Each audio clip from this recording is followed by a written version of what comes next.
안녕하세요. 오늘도 시청해주셔서 감사드리고요. 바로 사연 읽어보겠습니다. 사랑하는 사람을 위해 해줄 것이 하나 없어서 보낼 수밖에 없었던 한 남자가 있었습니다. 후회로 가득한 한숨 자락이 시린 바람처럼 가슴 치는 날 남자는 소망합니다. 그 언젠가 우리 만날 수 있기를. 오늘은 가슴 시린 남자의 사연을 올려봅니다. 전북의 바닷가 마을. 지금은 변산반도라 불리우며 유명한 관광지가 되어버린 부안이 제가 나고 자란 곳입니다. 하지만 제가 19살이었던 고향의 겨울은 무척 사나운 바람이 불었고 추웠던 기억밖에는 없는 곳이었어요. 몸도 쓰러질 정도로 세찬 칼바람이 불었는데 마음은 더욱 꽁꽁 얼어붙기만 했었네요. 그 당시 제 환경이 집안 형편이 아수라장이었으니 앞이 보이지 않는 까만 벽 속에 갇힌 기분이었습니다. 저는 농사꾼이셨던 부모님 밑에서 3살 더 어린 형과 함께 자랐습니다. 부모님은 정직하고 성실한 분들이셨지만 살림은 그리 넉넉한 편이 아니었어요. 자식들 학용품 사주시는 것조차 부담스러워하던 형편이었습니다. 게다가 3년 전부터 아버지가 간경화로 고생을 하고 있어 치료비가 없어 증상도 악화된 시점이었죠. 형은 이런 집안 형편에 항상 좌절하며 성격이 비뚤어지고 나쁜 친구들과 어울렸어요. 반면에 저는 어려운 환경에서 벗어나는 길은 공부밖에 없다는 생각에 책 속으로 파고들었습니다. 당시에는 어린 마음에 나는 왜 이런 집안에 태어나서 이렇게 살아야 하나, 이 불행의 끝은 언제쯤 끝이 날까 하며 없는 신을 찾으며 원망을 했었죠. 하지만 그 불행은 아버지가 돌아가시면서 끝나는가 싶더니 새로운 불행이 시작되었어요. 형이 22살, 제가 19살 여름의 끝자락에 아버지가 간경화로 고생하시다가 세상을 뜨셨습니다. 혼자 남으신 엄마는 마음의 준비를 하고 있었음에도 충격이 크신 듯 보였어요. 하지만 아버지가 돌아가셨다는 것보다 더욱 피말리게 하는 일이 생겼습니다. 아버지의 장례식을 치르고 며칠 지난 어느 날, 제가 학교를 마치고 집에 돌아와 보니 동네 어른 몇 분이 오셔서 소란을 피우고 있는 게 아니겠어요. 창수 엄마, 사정 어려운 건 알겠는데 나도 돈이 남아도는 사람은 아니잖아. 상수 아버지 약값 한다고 빌려간 1,000만 원 당장 돌려줘야겠어. 내 돈 500만 원도 당장 돌려줘요. 며칠 전에 창수가 아버지 밀린 병원비를 갚아야 한다고 급하다고 해서 빌려갔잖아. 하도 급하다고 매달리는데 불쌍해서 빌려줬구만. 세상에 그 돈을 가지고 튀었다며. 얼른 내 돈부터 갚아요. 엄마가 그동안 아버지의 약값이며 병원비를 동네 사람들에게 빌리셨던 모양이었어요. 그런데 형까지 거짓말을 하고 돈을 빌렸답니다. 게다가 그 돈을 가지고 서울 간다고 집을 나갔다는 말에 저는 현기증이 나서 휘청거렸습니다. 미안해요. 며칠만 기한을 주면 제가 꼭 갚을게요. 조금만 봐주세요. 어떻게 해서든 제가 돈을 구해서 꼭 갚아드릴게요. 엄마는 동네 사람들에게 며칠만 봐달라고 매달리며 애원을 하셨습니다. 하지만 1년이 넘게 조금씩 빌려 쓴 돈들이라 동네 사람들도 많이 봐준 거라며 안 된다고 거절을 하더군요. 그래도 엄마는 몇 번을 다시 매달리고 애원을 하셨습니다. 그러자 그 중에서 인심이 안 좋기로 소문난 한 분이 당장 돈 되는 거라도 내놓으라며 집안을 뒤지기 시작했습니다. 그러자 나머지 사람들도 이때다 싶어 방마다 들어가 세간살이며 장롱 속까지 뒤지기 시작하더군요. 그 모습까지 봐버린 전 후다닥 달려들어가 그만들 하라며 사람들을 밖으로 밀쳐냈습니다. 하지만 그들은 이미 작정을 한 것인지 막무가내였어요. 그러다가 장롱 속 깊숙한 곳에서 금가락지를 발견한 동네 사람이 엄마에게 금가락지를 들이밀며 화를 냈습니다. 이것 봐 이거 아무것도 없다고 하더니 이런 건 꽁꽁 숨겨놓고 사람이 양심까지 팔면 안 되지. 안 돼요. 그건 정말 안 돼요. 우리 친정엄마 유산이에요. 그것만은 안 돼요. 제발 돌려줘요. 엄마는 기겁을 하시며 그 금가락지만큼은 안 된다며 돌려달라고 매달리셨어요. 하지만 동네 사람은 그거라도 가져가야겠다며 엄마를 밀치며 주머니 속에 가락지를 집어넣더군요. 저는 얼른 달려가 엄마를 부추기며 그만두라라고 소리를 쳤습니다. 하지만 금가락지에 눈이 돌아버린 다른 사람들도 뒤져보면 더 있을 거라며 방 안에 쥐잡듯이 뒤지기 시작했어요. 엄마는 주저앉아 제발 이러지 말라며 하소연을 했지만 동네 사람들은 들은 척도 하지 않았어요. 그 후로 1시간을 더 뒤지고 나서야 그들은 방에서 나왔습니다. 그리고 엄마에게 며칠 내로 빚을 갚을 건지 확답을 달라고 했어요. 엄마가 정확한 답변을 못하고 머뭇거리자 그들은 답답하다는 듯 반협박을 했습니다. 일주일 안에 갚지 못하면 여기 집이랑 땅에다가 가압류 걸 테니까 알아서 해요. 아니면 이참에 정리해서 빚도 갚고 남은 돈으로 새 출발을 하든가요. 알았어요? 딱 일주일 안에 해결해줘요. 그만 갑시다. 에휴. 그들은 몇십 년을 한 동네에서 서로 도와가며 살아온 이웃들이었어요. 하지만 돈 앞에서 그들은 더 이상 이웃도 동네 주민도 아닌 악질 채권자일 뿐이었습니다. 그들이 돌아가고 나자 엄마는 털썩 주저앉으며 참고 있던 서러움을 폭발하듯 통곡을 하셨습니다. 엄마의 서글픈 통곡 소리에 제 마음도 미어져 와서 엄마를 끌어안고 한참을 울었어요. 그렇게 저의 19살 혹독한 겨울이 지나가고 있었습니다. 엄마는 외삼촌에게 겨우 돈을 빌려와 일부 빚을 갚고 나머지는 매달 갚아나가는 것으로 합의를 보셨습니다. 그리고 싫다는 저를 대학에 들어가 공부를 하라며 서울로 올려보내셨어요. 제가 겨울 내내 아르바이트를 해서 모아놓은 100만 원과 엄마가 매달 빚을 갚고 남은 돈을 악착같이 모은 100만 원을 울면서 받아들었죠. 집을 떠날 때 엄마는 돈이 필요하면 언제든지 연락하라고 하셨지만 저는 그럴 수가 없었어요. 그리고 200만 원을 들고 올라온 서울은 너무나 생소하고 낯설고 왜 그렇게 춥기만 하던지요. 전 월세 낼 돈도 아끼려 올라오자마자 목욕탕에서 청소를 해주며 숙식을 해결했습니다. 하지만 청소해주고 받는 돈에서 숙식비를 빼고 나면 남는 돈이 별로 없었어요. 낮에 할 수 있는 일을 구해야만 했습니다. 하지만 시골에서 올라온 제게 일을 시켜주는 곳은 없었어요. 할 수 없이 새벽 인력시장까지 나가서 건설 현장 일을 하게 해달라고 매달렸습니다. 하지만 며칠을 허탕을 치고 돌아서기를 반복했습니다. 부푼 꿈을 안고 올라온 서울은 처음부터 제게 패배감을 안겨주는 쓰라림을 주었어요. 그러던 어느 날 반 포기하고 도착한 건설 현장에서 운 좋게 일을 시작하게 되었습니다. 그곳 소장님도 건물이 완공이 되면 떠나게 될 계약직이셨는데 저와는 인연이 되어 나중에는 평생의 은인으로 남게 되었죠. 그분 덕분에 몇 년 동안 대학 등록금을 해결할 수가 있었습니다. 자네를 보고 있으면 꼭 예전에 나를 보고 있는 것 같아. 열심히 해봐. 그럼 좋은 날이 있을 테니까. 지금은 현장 소장님이었던 그분을 형님이라 부른답니다. 친형보다 더욱 가족 같은 존재로 언제나 제게 힘이 되어주는 분이시죠. 그리고 제가 방황하던 시절 미래에 대한 확신이 없을 때 손을 내밀어 주셨던 분이기도 합니다. 그분 덕분에 공사 현장에서 벌은 돈으로 대학을 졸업하고 생활을 할 수 있었어요. 저를 항상 격려해 주시고 형님처럼 챙겨주시는 소장님 때문이라도 전 정말 열심히 일했습니다. 그러니 소장님은 저의 성실함을 기특하게 생각해 주시고 인정을 해 주셨던 거죠. 제가 군대를 다녀오고 복학을 한 뒤 취업이 어렵던 시절에 그분은 다시 한번 도움의 손길을 주셨습니다. 자네 졸업하면 무얼 할 건가? 올해는 대기업들이 채용 감축으로 많이 힘들다고 하던데 내가 청소업체를 해볼 생각인데 나하고 함께 일해볼 생각 없나? 제가요? 전 소장님하고 일하면 좋죠. 하지만 청소업체에 대해서는 아는 것도 없는 제가 괜히 민폐만 끼치는 것이 아닐지 걱정이 돼서요. 제 걱정에 소장님은 처음부터 잘하는 사람은 없다며 차근차근 배워나가면 될 일이라고 하셨어요.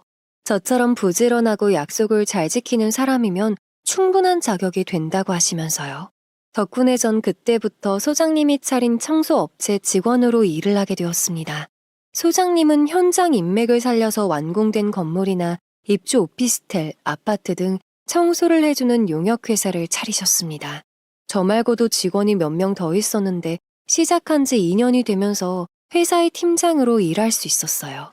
전 누구보다 성실히 일했고 남들이 기피하는 변기라던가 환풍기, 상태 부분까지 꼼꼼하게 청소를 했습니다. 그러다 보니 한 번 이용한 거래처들은 정기적인 청소 용역을 의뢰해왔고 회사는 탄탄대로로 번창해 나갔어요. 그러던 중 한 거래처에서 고층 빌딩 유리창 청소 의뢰가 들어왔어요. 이때는 소장님을 사장님이라 불렀습니다. 자네 유리창 청소도 할 수 있겠나?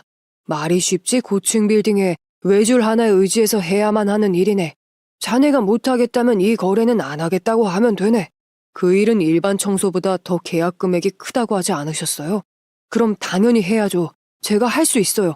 해보겠습니다. 그때까지만 해도 전 돈이 되면 무엇이든 해야만 했어요. 돈을 버는 재미도 있었지만 학비가 안 들어가니 이제 시골에 계신 엄마에게 돈을 붙여드릴 수가 있었거든요. 제가 대학을 다니다가 군대를 다녀오고 다시 대학을 졸업하기까지 7년의 세월 동안 엄마는 정말 손이 부르트도록 일하셨어요. 동네 사람들 빚도 다 갚고 제가 군대 제대 후 복학할 때 등록금도 마련해 주셨죠. 허세만 가득한 형이 사업을 한다고 엄마에게 땅을 팔아달라고 매달리고 있을 때 저는 땀 흘리며 일해서 그 대가를 받았습니다. 무엇보다 돈의 소중함을 알았고 땀 흘리며 번 돈이야말로 진정한 저의 돈임을 알게 되었으니까요. 그리고 사장님이 의뢰받는 고층 유리창 닦는 일에 도전을 했습니다. 처음 사장님을 따라 고층 옥상에 선 순간이 떠올라 지금도 오금이 저려오네요. 그날은 4월의 벚꽃이 눈송이처럼 휘날리던 봄날이었습니다.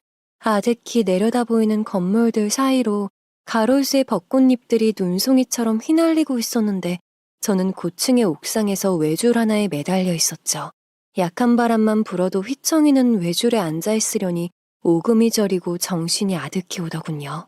저는 정신줄을 꼭 잡고 아래를 쳐다보지 않으려 이를 악물고 버텨야만 했었어요. 그리고 크게 숨을 내쉬며 할 수 있다고 외쳤습니다. 할 수 있어. 남창석 할 수 있다. 옥상에서는 사장님이 걱정을 하시며 절대로 아래를 쳐다보지 말라고 소리를 치셨습니다. 정 무서워서 못하겠으면 당장 올라오라고 하셨죠. 막상 할 수 있다고 큰 소리를 치긴 했지만 외줄 하나에 타고 유리창을 닦는 일은 정말로 공포 그 자체였습니다. 속이 울렁거려 당장 토가 올라왔고 온몸이 부들부들 떨려왔었죠. 제가 고소공포증이 있다는 사실을 그날 처음 알게 된 날이기도 합니다. 물론 그때 그것을 극복했기에 지금까지 이 일로 밥 먹고 살아가는 중이지만요. 얼마나 이를 악물고 노력을 했는지 여러분들은 상상도 못하실 겁니다. 하지만 공포증을 극복하고 건물의 더러워진 창이 제 손 하나에 반짝반짝 윤이 나는 것을 보면 그렇게 뿌듯할 수가 없었어요. 그 일 덕분에 가파르게 높아진 월급 봉투를 보고 저는 더욱 신이 나서 일했습니다.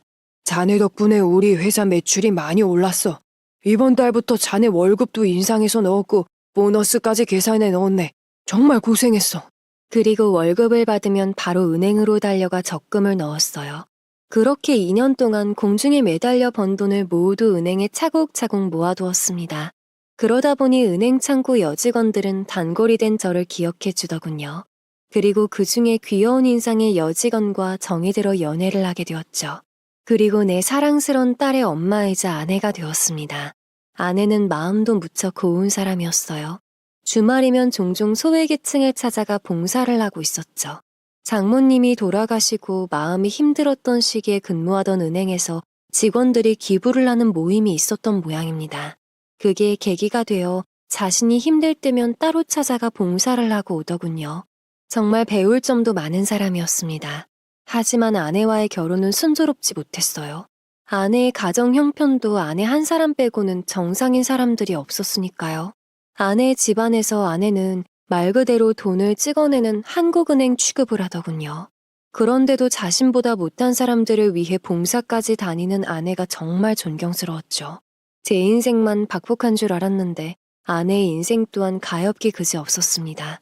그래서 더욱 이끌렸는지도 모르죠. 하지만 아내 얼굴에는 그늘이 없었어요.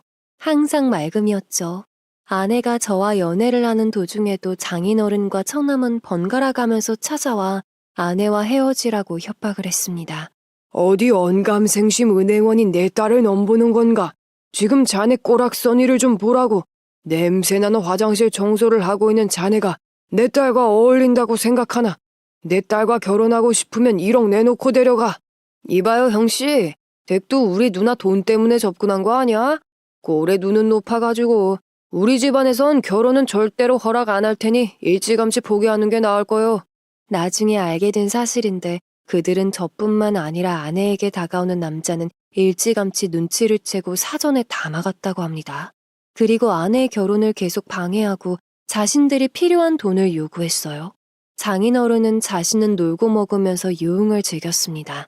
아내가 여상을 졸업하고 학교장 추천으로 은행에 들어가게 되면서 집안의 가장 역할을 하게 되었다고요. 아내가 고등학교 때 장모님은 쥐병으로 고생하시다 일찍 돌아가셨고 장인어른은 워낙에 한량이셨다고 해요. 그래서 장모님이 생전에 고생을 많이 하셨다고 들었습니다. 장인어른은 장모님이 돌아가시고 나서는 더욱 유흥에 빠져들었어요. 아내보다 2살 어린 처남 또한 장인어른을 닮아 건달로 자랐죠. 집안의 2 망나니 남자 뒤치다꺼리를 하느라 아내는 등골이 휘는 생활을 하고 있었습니다. 지금도 그렇지만 그 당시에도 은행원의 월급이 작은 월급은 아니었어요.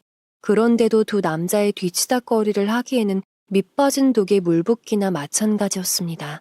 그러니 그들의 눈에 아내가 결혼을 하게 되면 아내의 생활비가 뚝 끊겨버릴 테니 당연히 방해 공작을 하고 다닌 것이죠.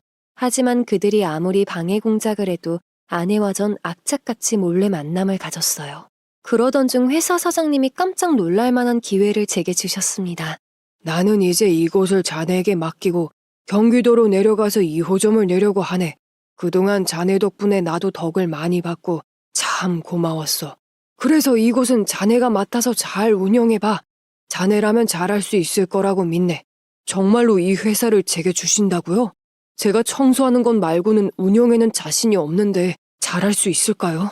그 당시 회사 운영에 자신이 없었던 저는 많이 당황하고 위축된 상태였어요. 하지만 사장님은 그런 저에게 운영도 하다 보면 다 늘게 되어 있다며 격려해 주셨습니다. 아내 또한 정말 잘 되었다며 저는 뭐든지 잘할 수 있을 거라고 힘을 북돋아 주었어요. 덕분에 저는 용기를 가지고 첫 사업에 도전을 하게 되었습니다. 그때 저의 나이 30이었어요. 인생의 중심에 설 만한 나이였죠. 그 기쁜 소식을 들고 전 고향의 엄마에게 내려갔습니다. 제가 오랜만에 내려온다는 소식에 엄마는 소고기를 사와 불고기를 해주셨고 부안 특산물인 백합을 잔뜩 사오셔서 백합탕과 백합죽을 끓여주셨습니다. 그리운 엄마와 단둘이 푸짐하게 차려진 밥상을 마주한 게 얼마만인지 정말 눈물이 나더군요. 뜨거운 김이 나고 있는 백합죽에 숟가락이 닿기도 전에 뜨거운 눈물이 또르르 흘렀습니다. 엄마도 온갖 감정이 교차하셨는지 울먹이면서 그러시대요. 울지 말고 많이 먹어. 내가 그동안 너에게 따뜻한 밥 한 끼 못해 먹인 게 내내 마음이 아팠어. 기차표도 아까워서 자주 내려오지도 못했잖니. 그런데 우리 아들이 사장님이 된다는 기쁜 소식도 듣게 되는 날이 오는구나. 아유. 이 좋은 날에 왜 우세요? 엄마도 식기 전에 얼른 드세요. 이제 제가 돈 많이 벌어서 엄마 호강시켜 드릴게요. 그리고 제가 만나는 여자도 있는데 은행원이에요. 조만간 엄마에게 인사도 시켜 드릴게요. 이제 우리 좋은 날만 있을 거예요. 그날 엄마와 함께했던 그 저녁이 서로 먹여주며 행복한 시간을 보냈습니다. 기분 좋게 주말에 엄마를 만나고 서울로 올라온 전 새로운 기분으로 회사를 이끌게 되었습니다. 고객들에게 기존 이미지가 워낙 탄탄하고 좋았던 터라 청소일의 계약은 점점 더 많이 늘어나게 되었어요. 그리고 아내와는 여전히 알콩달콩 연애를 하고 있었죠. 하지만 처갓집에서는 여전히 결혼을 반대하고 있었습니다.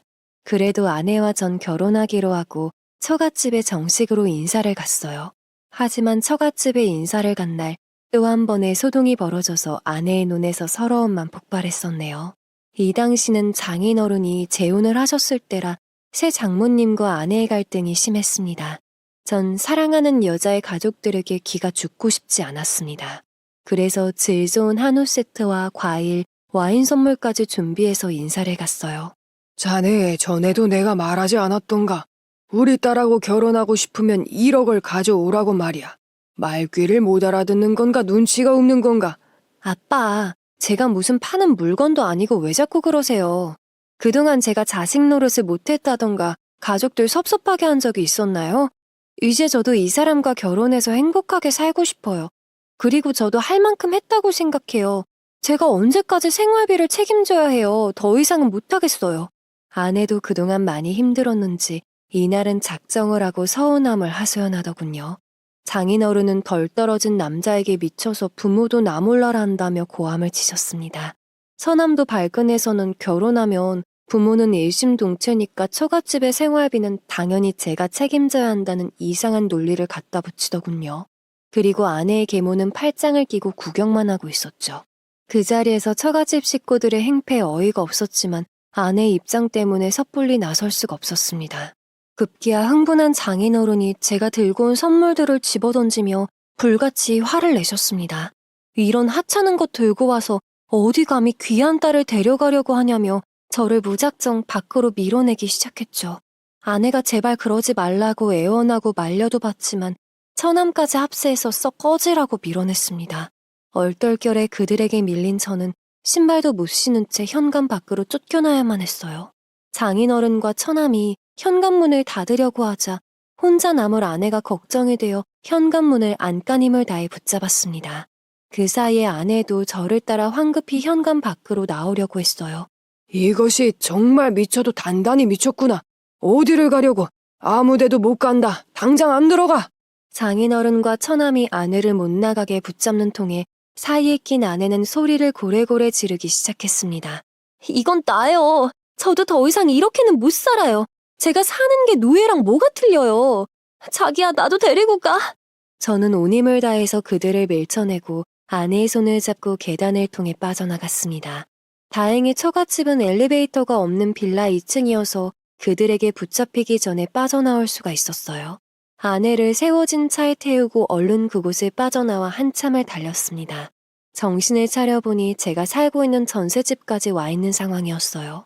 막상 아내를 데리고 나오긴 했는데 이제 어떻게 해야 하나 갈등이 생겼습니다. 아내와 이런 식으로 살림을 차릴 생각은 아니었는데 왜 상황이 이렇게 된 것인지 무척 속이 상했죠. 우리 둘은 차 안에서 몇 분간을 아무 말도 없이 앉아만 있었어요. 저는 마음을 굳게 먹고 아내의 얼굴을 보며 물었습니다. 자기한테는 정말 미안해. 내가 못나서 결혼 허락도 못 받고 이런 식으로 데리고 나왔네. 자기가 다시 집으로 돌아가길 원한다면 지금 데려다 줄게. 하지만 오늘 내 손을 잡고 우리 집에 들어가면 자긴 집으로 못 가. 이제 여기가 우리 집이 되는 거야. 알아. 아까 한 말 다 진심이야. 난 할 만큼 했다고 생각해. 이제 자기랑 내가 살고 싶은 삶을 살고 싶어. 아내는 결심을 한 듯 제 눈을 바라보며 야무지게 말했습니다. 그리고 그날 밤 저희는 눈물겨운 첫날 밤을 보냈습니다. 아내는 슬퍼서 우는 것이 아니라는데 제 품에 안겨서 한참을 울더군요. 그런 아내의 떨리고 있는 가녀린 등을 다독이며 다짐을 했어요. 저로 인해 울게 하는 일은 만들지 않겠다고요. 엄마에게는 사정 이야기를 말씀드리고 어쩔 수 없이 살림부터 차리게 되었다고 면목이 없다고 말씀드렸죠. 엄마는 사돈들 욕심이 지나치다고 하셨지만 아내에게는 내색을 하지 않으셨어요. 저는 아내와 함께 출근을 했고 퇴근길에도 아내를 기다렸습니다. 그들이 곱게 물러날 사람들이 아니란 걸 알기 때문이었죠. 아니나 다를까 그들은 저의 집까지는 몰랐는지 회사로 찾아와 난동을 부렸습니다. 너 이거 납치인 거 알아 몰라? 당장 경찰서에 신고라도 해야 정신을 차릴 거야. 소영 씨가 한두 살 먹은 어린아이도 아니고 저희는 절대 못 헤어집니다. 그러지 말고 저희 결혼 허락해 주세요. 하지만 그들은 가족이 아닌 아내의 피를 빨아먹는 기생충 같은 존재들이었어요. 저만 안 되는 것이 아니고 아내가 결혼하는 것 자체를 반대하는 것이었습니다. 그들은 저에게 막대 먹었다느니 염치가 없다느니 하면서 아내와 함께 살고 싶으면 당장 1억을 내놓으라고 또 돈 이야기를 꺼내더군요. 아내에게는 미안한 이야기지만 정말이지 그들은 가족도 인간도 아니었어요. 정말 사랑하는 가족이라면 곧 30이 되어가는 딸 자식의 인생을 이렇게 막무가내로 흔들지는 않을 테니까요. 저는 아내를 사랑했지만 그 가족들까지 사랑할 마음은 눈꼽만큼도 없었습니다. 그들은 사랑받을 가치가 벼룩의 간만큼도 안 되는 인간들이었으니까요. 당연히 1억을 줄 생각도 없었습니다. 소영 씨와 결혼하는데 이제 가족들 허락은 필요 없어요. 그리고 소영 씨가 사고 파는 물건도 아니고 1억을 요구하는 것은 말도 안 된다고 생각합니다. 이렇게 하죠. 처남도 자식이니 부모님의 생활비를 매달 50만 원씩 드리면 제가 매달 100만 원씩 드리겠습니다. 매달 생활비를 드린다는 조건에 장인어른의 눈빛이 한순간에 흔들렸습니다. 그 당시 매달 150만 원이면 웬만한 직장인 월급은 되었으니까요. 생활비를 준다는 조건도 아내 입장 때문에 꺼낸 말이었어요. 하지만 처남은 길길이 날뛰면서 허튼 소리 하지 말라고 했죠. 한 번도 피땀 흘려 돈을 벌어본 적도 없었으니 생활비를 내라는 말에 흥분한 겁니다. 내게 삿대질까지 해대는 어린 처남을 한심스럽게 바라보다 더 이상 할 말이 없으니 나가달라고 했어요. 남의 일터에서 계속 소란을 피우면 영업방해죄로 경찰서에 신고한다고 하자 그때서야 마지못해 그들은 돌아갔습니다. 그리고 생각할 시간이 필요했는지 며칠 동안은 잠잠했었습니다. 하지만 폭풍전야처럼 무엇인가 불길한 느낌을 떨칠 수가 없었어요. 저는 아내에게 그날 장인어른과 처남이 찾아왔던 일을 들려주었습니다. 다 듣고 난 아내는 자신의 가족들 때문에 미안하다며 대신 사과를 하더군요. 자기한테 너무 미안해. 나 때문에 그런 수모까지 겪게 하고 계속 찾아와서 1억을 달라느니 2억을 달라느니 해도 절대로 주면 안 돼. 알았지? 아내는 그들이 찾아와서 돈을 요구해도 절대로 1원 한 푼도 내주지 말라고 신신당부를 했어요. 그들은 하나를 주면 10을 뺏어갈 인간들이라고 했죠. 저는 그런 아내가 안쓰러워 견딜 수가 없었어요. 아내가 저보다 더 불행한 삶을 살아왔을 거란 생각이 들었으니까요. 아직까지 저는 제 삶이 불행하다는 생각에 가끔 신도 원망을 했었어요. 그런데 아내를 보고 있자니 신은 정말 가혹하다는 생각이 들었습니다. 아내는 정말 천사처럼 착한 여자였어요. 아내에게 듣기로는 돌아가신 장모님이 그랬다고 하더군요. 장모님 이야기를 꺼낼 때는 아내의 목소리는 언제나 촉촉하게 젖어 있었습니다. 그리움에 보고픔에 장모님도 어린 딸을 놔두고 세상을 떠나기가 몹시 힘드셨을 겁니다. 그것이 일반적인 부모의 부성이고 모성애니까요. 그런데 2주 정도 지났을까요? 이번에는 처남이 혼자 찾아와서는 말도 안 되는 이야기를 꺼냈습니다. 내가 이런 데서 일할 사람은 아니지만 사무실에 내 자리 하나 만들어봐요. 뭐 직함도 이사 자리면 괜찮을 것 같고 월급은 500만 원이면 적당하겠네요. 그럼 내가 아빠 설득해서 누나와의 결혼식 진행해볼게요. 처남의 황당한 제안에 헛웃음이 나왔었네요. 저는 당연히 처남을 제 회사에 한 발자국도 들일 생각이 없었습니다. 성실함의 성자도 모르고 땀 한 방울의 가치조차 모르는 인간을 뭐를 믿고 회사의 직원으로 그것도 이사로 채용한단 말입니까? 제가 단호히 거절을 하자 처남은 눈빛이 변하면서 저를 노려보더군요. 그리고 뭔가를 생각하는 듯 하더니 경고를 날리며 사라졌습니다. 오늘 내 제안을 거절한 거 아마 후회하게 될 겁니다. 그래도 좋아요? 네, 알았어요. 나중에 땅을 치며 후회하지나 말아요. 이때는 어린 처남이 무슨 짓을 해봤자 자신의 친누이를 어떻게 하겠냐 싶은 맘에 어줍잖은 협박이라 생각했어요. 그 후로 처남은 다시 찾아오지 않았습니다. 그래서 그들이 드디어 포기했다고 생각했어요. 그리고 아내와 조용히 혼인신고를 하고 결혼식은 꼭 모두의 축복 속에서 올리자고 약속을 했었죠. 아내와 함께했던 두어 달의 행복, 정말 다시 찾아오지 않을 행복한 순간이었어요. 제게 봄처럼 다가온 아내는 따스함으로 보듬어주고 아껴주었습니다. 그리고 아내와 애틋했던 시간은 너무나 아름다운 추억으로 남게 되었어요. 짧았던 이때의 기억만을 떠올리며 아내를 그리워하며 살아가게 될 거라고 꿈에서라도 생각해 본 적이 없었으니까요. 아내는 저와 살면서도 장애센터로 종종 봉사를 다녔습니다. 그런 아내를 따라다니다 보니 저희보다 불행한 삶을 살아가는 이들이 많다는 것을 알게 되었죠. 흔히 말하는 소외계층들, 아내 덕분에 그들의 삶에 대해서 저는 깊은 생각을 가지게 되었어요. 베풀며 살아가는 세상.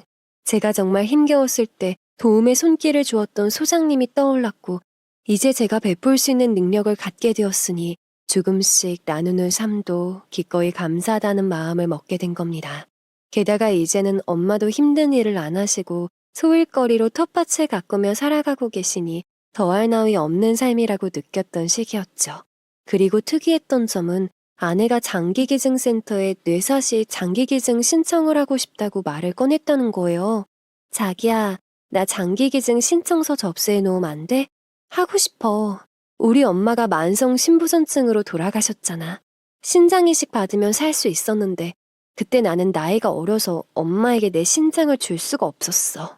장모님은 결국 신장 기증자를 기다리며 치료받는 도중에 돌아가셨는데 그것이 너무 마음이 아프다고 했어요. 그때 기증자가 없어 소중한 생명들이 꺼져가는 것을 알게 되었다고 하네요. 아내는 해맑게 웃으면서 그냥 등록만 해놓는 거야 라고 하더군요. 그래서 저도 흔쾌히 아내를 따라가 등록을 하고 왔답니다. 지금 생각하면 참 잘한 일이라 생각이 들어요. 그날도 아내가 차려준 소박하지만 정성스러운 아침을 먹고 출근을 했었죠. 하지만 아내는 요즘 속이 더부룩하다며 빈속으로 출근을 한 것이 마음에 걸리던 날이었어요. 그래서 일찌감치 일을 마치고 아내가 근무하는 은행으로 향했습니다. 하지만 아내는 몸이 안 좋다며 조퇴를 했다고 하는 겁니다. 순간 등줄기를 타고 쎄한 느낌이 올라왔어요. 다급한 마음에 힘껏 승력을 내고 집으로 들어왔는데 아내는 없고 집안은 조용했습니다. 방 안을 다 뒤지니 유일하게 서재의 제 금고만 털려있더군요. 그 안에는 아내의 편지만 덩그러니 남겨진 채였습니다. 며칠 전 저는 해외에서 고가의 청소기계를 수입하기로 되어 있어 기계값 2억을 금고에 넣어둔 상태였는데 그 돈을 아내가 갖고 없어진 거였어요.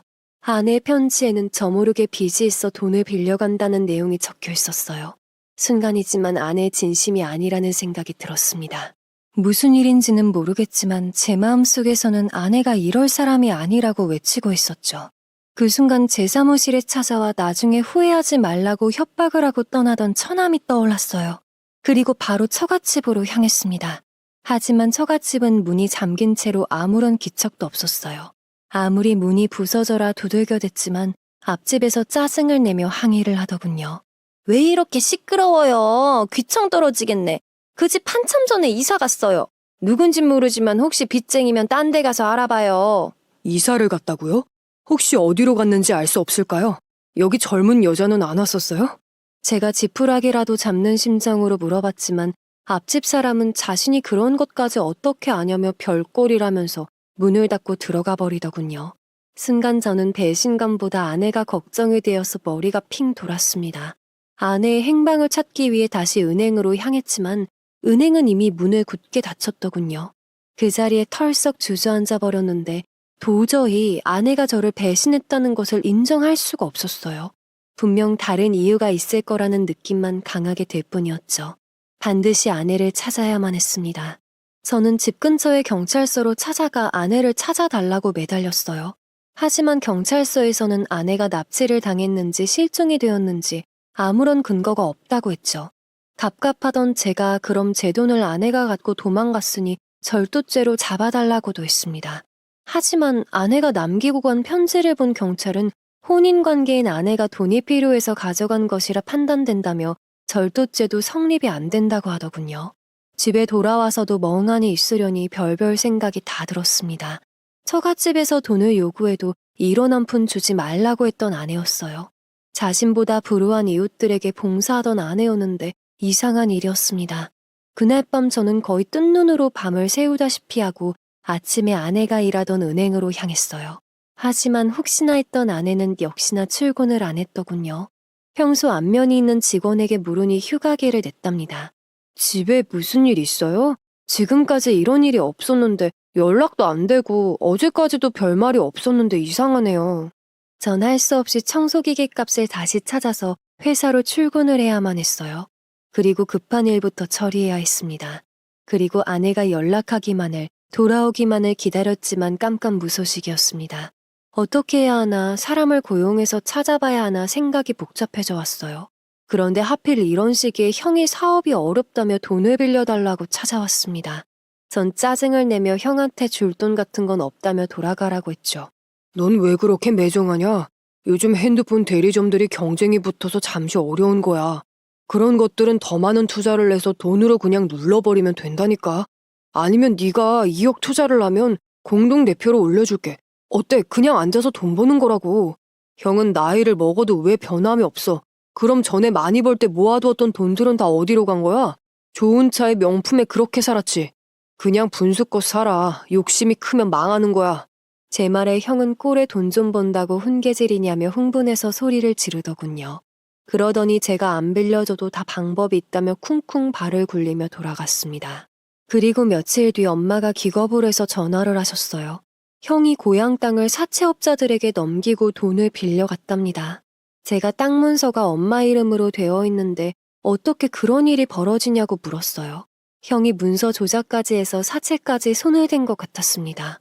정말 머리가 터질 것 같아 삶에 희망이 보이지 않던 날들이었어요. 아내를 찾는 게 시급했는데 형까지 사고를 막장으로 치고 다니니 스트레스가 이만저만이 아니었습니다. 하지만 일단 급한 불부터 꺼야만 했죠. 경찰서에서 실종 신고도 안 받아주니 사설업체의 아내를 찾아달라고 부탁을 했어요. 그리고 회사 일을 당분간 팀장에게 맡기고 형부터 찾아 나섰습니다. 형이 한다는 대리점에 가보았지만 대리점은 이미 다른 사람에게 넘어간 상태였어요. 어디로 이사를 갔는지 알 수도 없었습니다. 할 수 없이 고향으로 내려갔습니다. 이게 그 깍두기들이 주고 간 명함이다. 2억을 빌렸다는데 어떡하면 좋니? 그 화생은 왜 그렇게 정신을 못 차리는지 아유.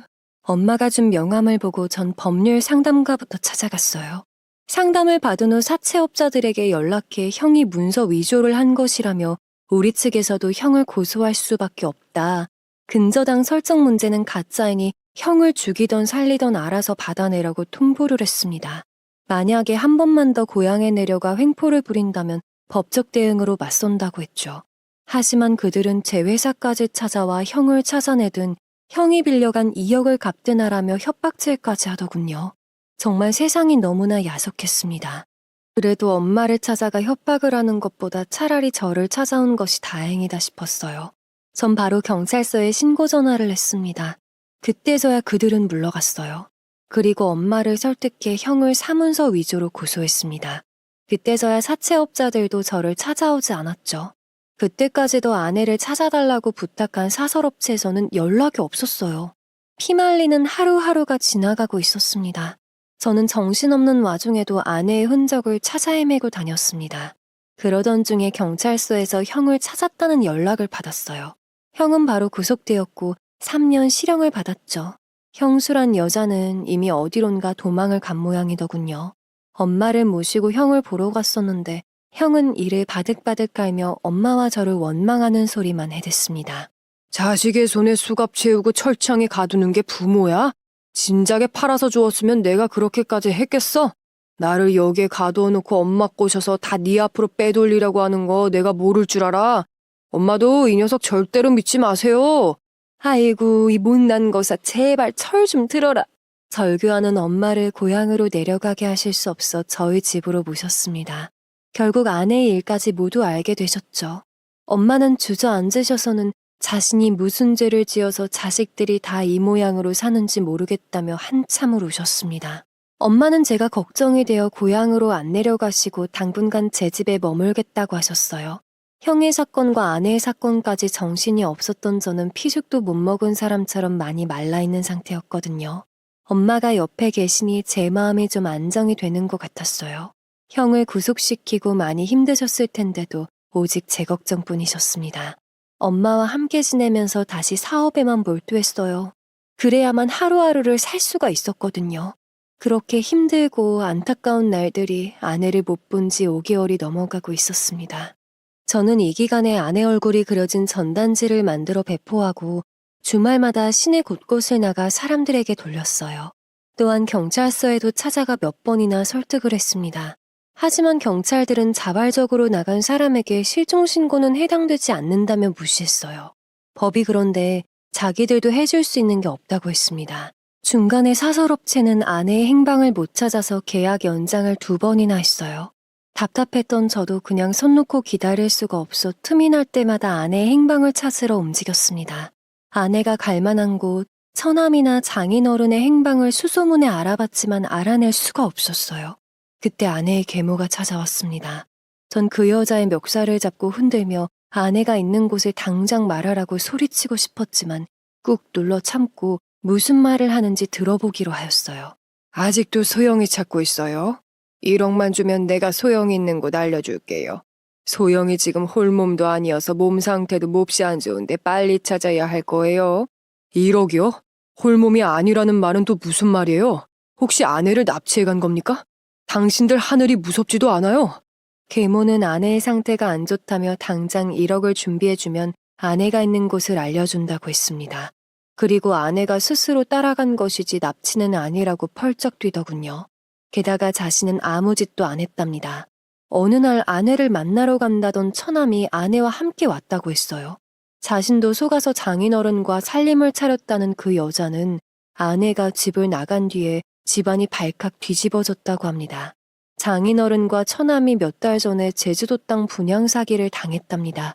그들은 아내가 결혼을 하면 돈줄이 끊길 것을 걱정해서 1년 안에 시세의 5배가 터질 거라는 사기꾼에게 속아 대출을 받아 투자를 했다고요. 아내가 알면 집을 나갈까봐 비밀리에 일을 벌였다네요. 하지만 아내가 곧 저를 따라 집을 나가고 제주도 땅도 사기를 당했다는 사실을 알게 되었다죠. 한순간에 1억의 대출금과 쓸모없는 황무지 같은 땅만 남게 된 그들은 아내가 없으니 이자도 낼 수가 없었답니다. 저를 찾아와 1억을 달라고 해도 안 되자 장모님이 생전에 힘들게 마련한 빌라도 헐값에 팔고 이사를 갔습니다.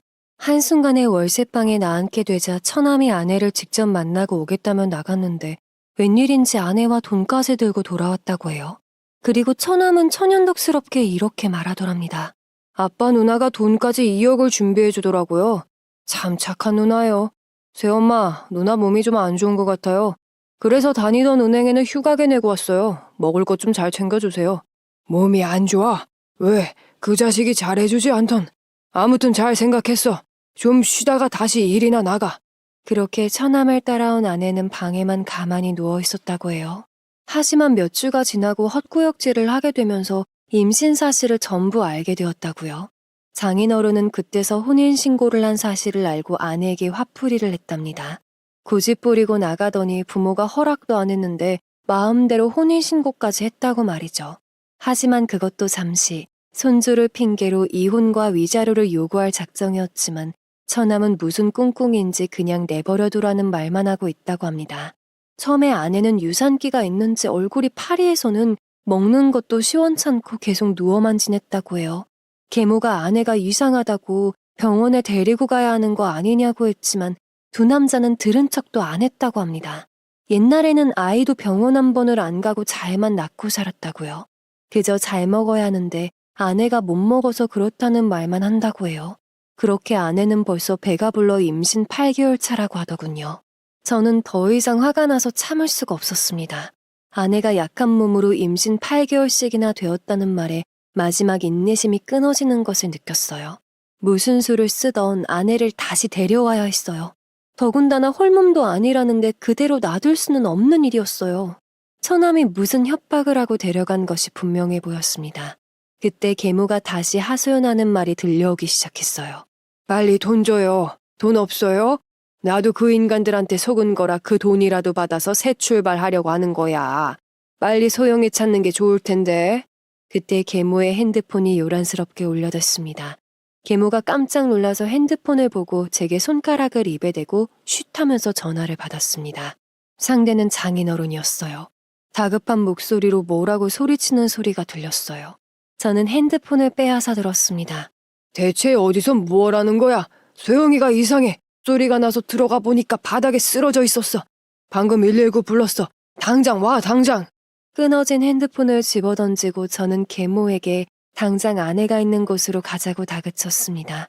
옆에서 내용을 들은 계모의 얼굴도 새파랗게 질려 있었어요. 저는 계모를 끌고 차에 태웠습니다. 계모는 발버둥을 치며 도망가려고 악을 썼죠. 못 빠져나가게 문까지 걸어 잠그고 빨리 주소를 말하라고 소리쳤습니다. 아내가 쓰러졌다는 소리에 전 이미 제정신이 아니었어요. 계모는 포기했는지 주소를 말하더군요. 전 덜덜 떨리는 손으로 운전대를 잡고 두 눈을 부릅뜨고 불러준 주소로 향했어요. 방향은 김포공항을 지나가고 있었습니다. 이렇게 가까운 곳에 있었는데 그동안 못 찾았다니 분통이 터졌어요. 다시 계모를 닥달해서 어느 병원으로 향했는지 물어보라고 했습니다. 그리고 도착한 일산의 대학병원. 제가 계모를 끌고 응급실로 향했어요. 그러자 다급한 위급 상황인 듯 의사고 간호사고 뛰어다니고 있었습니다. 하지만 그것도 잠시 의료진의 손길이 멈추는 것이 보였어요.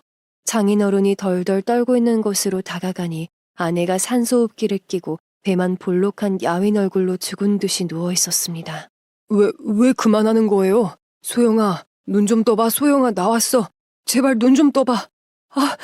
전 현실인지 꿈인지 구별이 안 가는 상황에서 아내를 흔들었습니다. 어떻게 만난 아내인데, 몇 달 만에 본 아내인데 아내가 왜 이러는지 겁이 났어요. 제가 아내에게 눈 좀 떠보라며 흔드니까 간호사가 제 팔을 잡고 말렸습니다. 그리고 옆에 의사 선생님이 알아듣지 못할 이상한 궤변을 늘어놓더군요. 진정하세요. 아내분은 이미 뇌사 상태입니다. 우리가 할 수 있는 것은 뱃속의 태아를 살리는 게 뿐입니다. 빨리 태아를 꺼내는 수술을 해야 해요. 뇌사 상태요? 왜요? 멀쩡하던 사람이 왜 뇌사 상태가 됩니까? 다 필요 없고 아내만 살려줘요. 아내만 살려주세요, 제발요. 아내만 살려달라는 제 말에 의사 선생님은 안타까운 표정으로 고개를 옆으로 젓더군요. 그리고는 아내는 뇌출혈로 병원에 도착했을 때 이미 뇌사 상태였다고 합니다. 그리고 태아가 위험하니 빨리 수술해야만 한다고 다시 한번 설득을 했습니다. 전 이 상황을 부정하고 싶은 마음에 결단을 내릴 수가 없었어요. 멍하니 주위를 둘러보니 계모는 도망갔는지 보이질 않고 장인어른은 새파랗게 질려서 주저앉아 있더군요. 전 보이는 대로 장인어른을 붙잡고 흔들며 따졌어요. 아내가 갑자기 왜 저렇게 되었냐고요. 하지만 장인어른도 넉나간 표정으로 고개만 저을 뿐이었죠. 그때 장인어른의 연락을 받고 처남의 응급실로 들어왔습니다. 저는 그대로 달려들어 처남의 멱살을 잡고 경찰을 불러달라고 소리를 고래고래 질렀습니다. 다들 무슨 영문인지 몰라 당황하는 사이에 처남은 도망을 가려고 발버둥을 치더군요. 있는 힘껏 붙잡으며 다시 한번 아내를 죽인 범인이라며 경찰을 불러달라고 소리를 쳤어요. 그때 응급실 직원이 신고하는 모습이 보였습니다. 내가 죽였다니 무슨 말도 안 되는 소리야. 멀쩡하던 누나가 왜 죽었다는 건데 이건 놔. 네가 누나 협박해서 데려갔지. 대체 뭐라고 협박을 한 거야? 어서 말 안 해? 당장 말하란 말이야. 처남과 응급실 한가운데서 엎치락 뒤치락하니 보안팀에서 경호원들이 나와 저희를 뜯어 말리더군요. 그 와중에도 저는 처남에게 당장 말하라고 소리를 쳤습니다. 그동안 꼭꼭 숨어있던 처남의 면상을 보니 꼭지가 돌아서 이성을 잃어버렸어요. 제가 악을 쓰자 경호원들은 소란 피우지 말라며 처남과 저를 응급실 밖으로 끌고 나갔습니다. 밖에 나가서도 제가 악을 쓰다 진이 다 빠져서 쓰러질 때쯤 경찰이 도착했습니다. 경찰을 보자 처남은 더욱 흥분해서 발버둥을 치더군요. 저는 멀쩡하던 아내가 처남을 따라 실종되었는데 몇 달 만에 뇌사 상태가 되었다며 처남을 조사해달라고 했어요. 그리고 금고의 2억도 처남이 가져간 것이라고 절도죄로 고소를 했습니다. 당신이 봤어? 봤냐고, 절도죄. 난 손 하나 까딱하지 않았어. 누나가 들고 나온 거라고. 이것 봐, 왜 억울한 사람한테 수갑이야? 내가 무고죄로 신고할 거야. 경찰은 몇 달 전과는 다르게 아내의 뇌사 상태가 의심스러웠는지 저의 말을 믿어주었어요. 하지만 제가 입증 자료를 내지 못하면 처남은 풀려날 수밖에 없었죠. 경찰은 일단 처남을 데려갔습니다. 그리고 전 엄마에게 도와달라고 연락을 했어요. 아내를 찾았다고 병원으로 와달라고 했습니다. 엄마는 심각한 상황인 것을 눈치채셨는지 아무것도 묻지 않고 택시를 잡아타고 곧장 병원으로 오셨어요. 엄마, 소영이가 뇌사 상태래. 근데 또 아이는 살려야 한대요. 나 어떡하지? 우리 소영이 어떻게 해야 해요? 엄마, 우리 소영이 좀 살려줘요. 아이고, 이게 다 무슨 일이라니. 정신 차려. 지금은 아이밖에 살릴 수가 없다고 하잖니. 우리 아이라도 살리자. 소영이도 그걸 바랄 거야. 엄마는 눈물을 뚝뚝 흘리면서도 제게 정신 차리라고 하셨어요. 어떻게 하는 것이 아내가 진정 바라는 일일지 생각하라고 하셨죠. 전 아내를 이렇게 보낼 수가 없었습니다. 제 평생에 여자는 아내 하나뿐이라고 수백 번 맹세했던 여인이었어요. 그런 여인을 이렇게 허망하게 보내야만 한다는 현실이 너무 원망스러웠습니다. 옆에서는 자꾸 시간이 지체될수록 태아가 위험하다며 아기부터 살리라고 재촉을 했습니다. 아기를 살리면 아내의 숨도 함께 멈출 거라고 하더군요. 엄마는 아내를 꼭 안아주며 아이를 끝까지 지켜주어 고맙다고 하셨어요. 마치 그것이 마지막 인사처럼 들려 속에서 서러움만 더욱 끌어올랐습니다. 하지만 봉사를 좋아했던 아내의 모습, 장기기증 등록까지 했던 아내를 생각하니 아이까지 죽게 놔둘 수는 없다는 생각이 강하게 들더군요. 전 아내의 두 손을 꼭 잡고 가까이 다가가 속삭이며 물었습니다. 소영아, 네 마음을 보여줘. 내가 어떻게 해야 하는지. 네가 진정 바라는 게 이런 거야? 아이를 살리고 어둠 속에 살고 있는 그들까지 살리길 원해? 내가 그렇게 해주길 원하는 거야? 그렇다면 대답해봐, 제발. 그때 정말 믿을 수 없는 일이 일어났어요. 아내의 눈에서 선명하게 흐르는 피눈물을 보았습니다. 그리고 희미하게 웃는 모습도 보았죠. 아내의 마지막 뜻을 이해한 저는 그만 절규하고 말았습니다. 엄마는 오열하는 저를 부둥켜 안고 진정하라고 다독이셨어요. 그리고 아내의 소원을 들어주라고, 마음 편히 보내주라고 하셨죠. 그래야 아내도 웃으며 갈 수 있다고 하시면서요. 겨우 진정을 하고 굳게 마음먹은 전 그래도 아버지니까 장인어른께 수술과 장기이식 의사를 물었습니다. 제 물음에 장인어른은 그저 고개만 끄덕였어요. 전 의료진에게 아내가 장기기증 등록자이며 아내의 소원대로 진행해달라고 부탁을 했습니다. 그리고 아기만은 꼭 살려달라고 했어요. 다시 의료진은 다급하게 움직였습니다. 그리고 몇 시간 뒤 아내를 닮은 아기가 태어났어요. 다행히 아기는 미숙아였지만 건강하다고 했습니다. 얼굴만 겨우 보여준 아기는 당분간 인큐베이터에서 지내야 한다고 했어요. 그리고 바로 아내의 장기기증 절차가 이루어졌습니다. 다시 억겁과도 같은 시간이 흘렀어요. 고통스러울 아내가 안쓰러워서 아내의 짧은 인생이 너무 서러워서 앉아있는 내내 눈물만 주룩주룩 흘러내렸습니다. 엄마는 작은 아기의 모습까지 보신 터라 더욱 감정이 북받치셨나 봅니다. 뜨거운 눈물을 연신 흘리면서 아내를 좋은 곳으로 인도해달라고 빌고 또 비셨으니까요. 길고 긴 시간이 지나고 이제 아내를 볼 수 있는 마지막 시간이 다가왔어요. 핏기가 없는 창백한 얼굴. 이미 이 세상 사람이 아닌 얼굴이었죠. 하지만 표정만은 평온해 보였어요. 그 얼굴을 보니 참고 있던 눈물이 북받쳐 폭우가 되어 터져나왔습니다. 울지 않으려 했는데 마지막은 웃는 얼굴로 보내주려 했는데 어쩔 수 없이 슬픈 이별을 해야만 했어요. 아이고 고생했다가 불쌍한 것. 이제 천국에서 편히 쉬어야지. 거기서 우리 지켜봐줘. 네 딸이 얼마나 예쁘게 커가는지 내가 다 지켜주다 가마. 그러니 마음 편히 쉬어. 소영아, 안 아팠어? 미안해. 내가 다 미안해.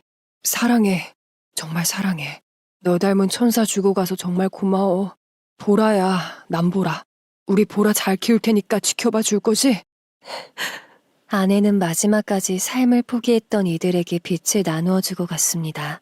어떤 이에게는 환한 빛이 되었고 또 다른 이에게는 희망이 되었겠죠. 아내를 마지막까지 부둥켜 안고 놓지를 않는 저를 엄마는 그만 보내주라며 애원을 하셨습니다. 어렵게 보낸 아내는 추모공원에 묻혔고 저는 한동안 매일같이 그곳을 찾았어요. 그리고 처남은 법의 심판을 받았습니다. 그동안 신을 원망했는데 꼭 그렇지만도 않다는 것을 알게 되었죠. 아내를 마지막으로 보낼 때 간호사가 전해준 아내의 옷과 소지품을 받았는데요. 뜻밖의 아내의 핸드폰을 보고 혹시나 하는 마음에 구석구석 살폈는데 글쎄 그날의 사건이 짧게 녹음이 되어 있었어요. 사건의 전말은 정말 어이가 없었습니다. 그날 몸이 안 좋아서 조퇴를 하고 집으로 향하는 아내를 처남이 미행해서 집까지 쫓아 들어갔던 겁니다. 할 말이 있다는 처남을 외면할 수가 없어 아내는 집 안으로 들였고 처남은 집안을 둘러보다가 아내가 급하게 치운 임신 테스트기와 금고를 발견하고 꿍꿍이가 생긴 거였어요. 그리고 알게 된 남매의 진실. 누나도 내가 친동생이 아니란 거 알고 있었지? 다들 내가 모를 거라고 생각했나 본데 내가 친엄마라고 알고 있던 사람이 내 진짜 엄마가 아니라네. 하긴 아빠가 그렇게 밖으로 돌아다녔는데 실수한 자식이 나 하나뿐인 게 더 놀라운 거지. 그래도 엄마는 너를 친자식처럼 키웠어. 네가 눈치채고 기죽을까봐 나보다 항상 너를 먼저 챙겼어. 하지만 처남은 모두가 가식적인 속물들이라며 자신을 동정하지 말라고 했습니다. 그리고 아이를 유산시키고 싶지 않으면 금고를 열라고 했어요. 그곳에서 돈 냄새가 난다면서요. 번쩍이는 물건으로 협박하지 않은 처남은 더 이상 가족이 아닌 악마였습니다. 아마 아내는 처남이 제정신이 아니란 것을 느끼고 일단 하라는 대로 움직이는 것 같았어요. 금고에서 돈을 꺼낸 후에는 아내가 가져간 것처럼 편지를 쓰게 했고 다시 아내를 협박하는 소리가 들렸습니다. 누나도 눈치채고 있었지? 내가 노는 물이 보통 물이 아니란 걸. 순순히 따라가지 않으면 사람 하나쯤 쥐도 새도 모르게 흔적 지우는 건 예의도 아니야. 설마 아예 아빠까지 죽는 걸 바라진 않겠지.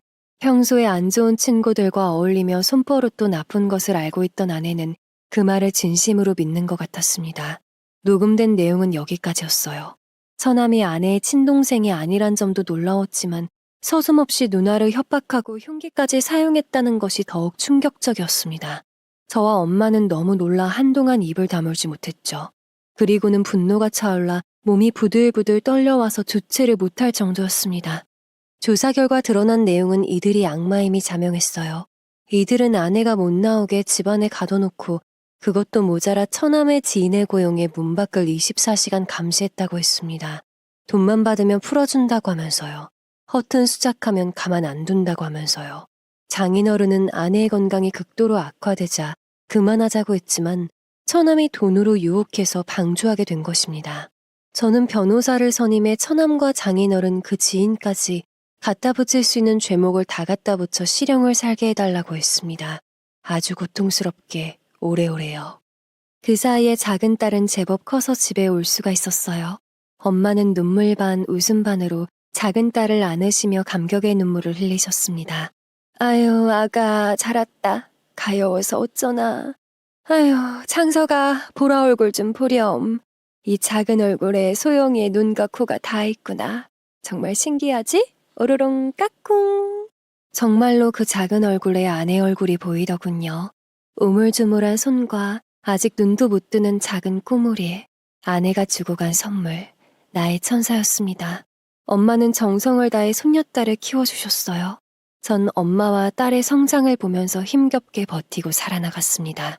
그렇게 몇 년이 지나고 꼬물이가 아장아장 걷기 시작할 때쯤 제 얼굴에도 웃음꽃이 피는 날이 많아졌어요. 청명한 가을 하늘이 유난히 푸르던 날, 엄마가 하늘거리는 원피스를 입혀주자 딸이 동그란 눈으로 저를 바라보며 묻더군요. 아빠, 오늘 엄마 만나러 가? 보라 예뻐? 엄마한테 보라 예뻐 보여야 하는데? 딸이 일어나 빙그르르 돌며 보조개가 쏙 들어가는 웃음을 지어 보였습니다. 그럼 우리 보라 너무 예쁘네. 엄마도 분명 예쁘다고 하실걸? 그 모습에 함께하지 못하는 아내가 정말 그리웠습니다. 하지만 전 믿어요. 아내가 무지개 다리 앉아 딸의 모습을 지켜보고 있을 거란 걸요.